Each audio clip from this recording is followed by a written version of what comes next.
Hello, dear friends. On the week in which we are preparing to return to God's house, that means our church here, for public worship, we can easily relate to why so many psalmists wrote about how precious the dwelling place of God is, whether it was the tabernacle or the temple. David, who lived in a palace, was the first to recognize that a place is not precious because of the materials with which it is built, and there was plenty of gold and silver in David's palace, but because of the love that is there, because the love comes from God.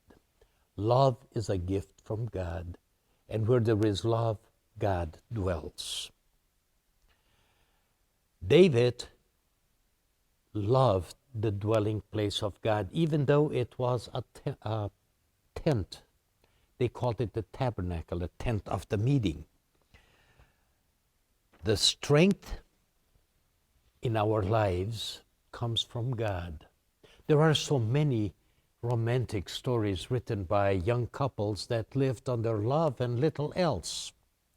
The love with which you and I relate to and love our loved ones in the home is from God. So that is living proof that God abides with His presence in our home every day. He is the source of all love. So the church is so precious to us because it encompasses our whole life. We are born through the church in holy baptism. We confirm that baptismal vows 12 or 14 years later by reappearing before the altar, kneeling and renouncing the devil and all his ways and all his pomp, just as we did in baptism. And then some come back to be married before God's altar. And then when our journey is ended, they wheel our casket right up to the altar. And here we bid the world farewell. So we come into this life through the church and we exit through the church to await for the resurrection of the dead. This is all so beautiful.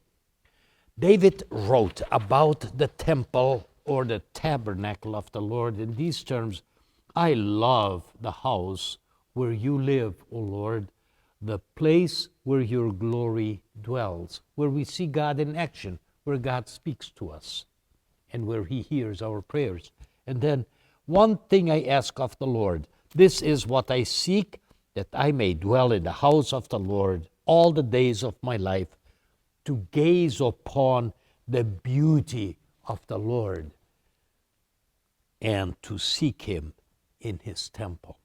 David, of course, is also the one that wrote those famous words at the end of the 23rd Psalm: surely goodness and mercy will follow me all the days of my life, and I will dwell in the house of the Lord forever. So, it is time to come back to church. I am inviting you to return. And we do so in relative safety. The threat has been decreased.